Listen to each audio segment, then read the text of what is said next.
آج سے 30 سال پہلے لوگوں کے پاس ایک یا دو جوڑے لباس کے ہوا کرتے تھے. شادی کے اوپر لوگ کسی سے جوتے مانگ کے لے کے جایا کرتے تھے. یار تیرے جوتے اچھے ہیں, میں نے شادی پہ جانا ہے. امیر بھی ایسا کرتے تھے, غریب بھی ایسا کرتے تھے. میرا ایک دوست مذاق سے کہتا ہے, پہلے جب کسی سے پوچھتے ہوتے تھے کیا حال ہے, وہ کہتا تھا شکر ہے. آج پوچھتے تو کہتا ہے شوگر ہے.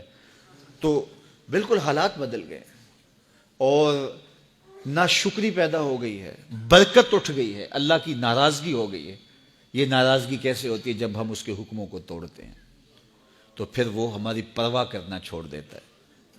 پھر صحرا میں پڑے ہوئے خشک پتے کی طرح ہوائیں چاہے ادھر اڑائیں چاہے ادھر اڑائیں, اللہ کو کوئی غرض نہیں ہوتی, وہ جدھر مزید دھکے کھاتا پھرے. اور اگر کوئی اس کا ہو جائے پھر وہ اللہ کے ذمے ہوتا ہے, اللہ پھر اس کی حفاظت کرتا ہے. کوئی میلی آنکھ سے دیکھ کے جائے کہاں, کہ کسی میں ہمت کیسے ہو.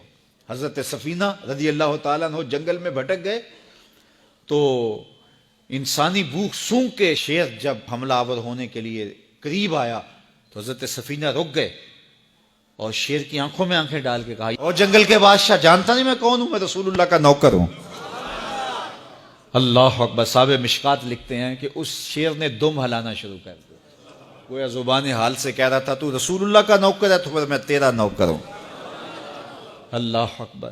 تو ہم جب ان کے نہ رہے تو پھر زمانہ ہمارا نہ رہا, تو یہ نتیجہ ہے گناہوں کا. اللہ اکبر. تو ہم اپنے کاروبار کو جب صاف ستھرا رکھیں گے, پاکیزہ رکھیں گے, تو طمانینت ملے گی, سکون ملے گا, قرار ملے گا. اللہ کے محبوب علیہ السلام کے ایک صحابی گھوڑا فروخت کر رہے ہیں, تو ایک صحابی اور آئے تو انہوں نے کہا کہ یہ گھوڑا بیچتے ہو؟ کہا ہاں بیچتا ہوں. کتنے کا؟ کہا 500 درہم کا. تو عرب گھوڑے کے اوپر سواری کر کے چیک کرتے تھے, دیکھتے تھے, ٹرائی لیتے تھے. تو گھوڑے کے اوپر جب ٹرائی لی نا تو واپس آ کے کہا کہ اس کا 600 درہم لوگے؟ اس نے کہا میں تو 500 میں بیچنے آیا ہوں, تو تم 600 دیتے ہو تو بسم اللہ. تو پھر وہ کہنے لگے اچھا 700 لوگے؟ انہوں نے کہا کہ مجھے اور کیا چاہیے. تو کہا نہیں یہ گھوڑا تمہارا تو 800 کا ہے. وہ کہنے لگے ہاں میرا گھوڑا 800 کا ہے. تو کہا پھر 500 کا کیوں بیچ رہے ہو؟ کہا میری مجبوری تھی, میں نے بیٹی کی شادی کرنی تھی اور میں مجبوری سے 800 کا گھوڑا 500 میں بیچ رہا ہوں. انہوں نے کہا میرے صاحب میرے بھائی میں تو 800 میں لوں گا, جب ہے 800 کا ہے تو میں 500 کا کیوں لوں؟ انہوں نے کہا بسم اللہ. انہوں نے 800 روپے پیش کی اور گھوڑا لے لیا. تو کہا کہ میری تو مجبوری تھی کہ میں نے بیٹی کی شادی کرنی تھی اور میں اس لیے گھوڑا 300 سستا بیچ رہا تھا, اور تم نے 800 کا لیا جب تمہیں 500 کا مل رہا تھا. کہا میری بھی مجبوری تھی. کہا تمہاری کیا مجبوری تھی؟ کہا میرے رسول کا فرمان میری مجبوری تھی. کہا کیا رسول اللہ کا فرمان ہے؟ کہا ہمارے رسول نے ہمیں سودا خریدنے کا حکم دیا ہے, کسی کی مجبوری خریدنے کا حکم نہیں دیا. آج تو کہتے ہیں جناب یہ 5 کروڑ کی پراپرٹی ہے, وہ تو مجبور ہے بیچارہ اس لیے 3 کروڑ کی بیچ رہا ہے. ہم کہتے ہیں بس ہاتھوں ہاتھ اٹھا لیں.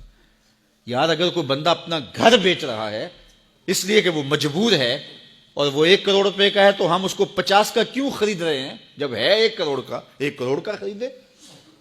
اور جو ساری زندگی لوگوں کی مجبوریاں خریدتے ہیں, فلاں پراپرٹی فلاں کی مجبوری سے خریدی, فلاں پراپرٹی فلاں کی مجبوری سے خریدی. کچھ لوگ اس طاق میں رہتے ہیں, کوئی مجبور ہو تو اس سے خریدے. اللہ اکبر. پھر ایک وقت آتا ہے کہ یہ مجبور ہوتا ہے اور اس کی پراپرٹی کوڑیوں کے بل بک رہی ہوتی ہے. ہم نے اپنی آنکھوں سے ایسے مناظر دیکھے ہیں. تو کسی کی مجبوری نہ خریدیں, سودا خریدیں. طاق میں نہ رہیں کہ کوئی مجبور ہو تو سستا بیچے. جو اس کی قیمت ہے اس کی قیمت سے لیں, پھر دیکھنا کہ عرش کا رب اس کے اندر برکت کتنے ڈالتا ہے. شیخ سعدی فرماتے ہیں میں رود بار کے جنگل میں تھا تو ایک آدمی چیتے پہ سوار اور ہاتھ میں سانپ کا کوڑا پکڑا, میرے پاس آ کے رکتا ہے. تو سانپ کا کوڑا ہاتھ میں اور چیتے پہ سوار, تو میں ڈر گیا. جب میں ڈر گیا تو وہ مسکرا پڑا. اس نے کہا سعدی ڈر گئے ہو؟ میں نے کہا بات ہی ڈرنے کی ہے. کہا تو خدا کا ہو جا, خدا کی خدائی تیری ہو جائے گی. تو اس کا ہو کے تو دیکھ, زمانہ تیرا ہو جائے.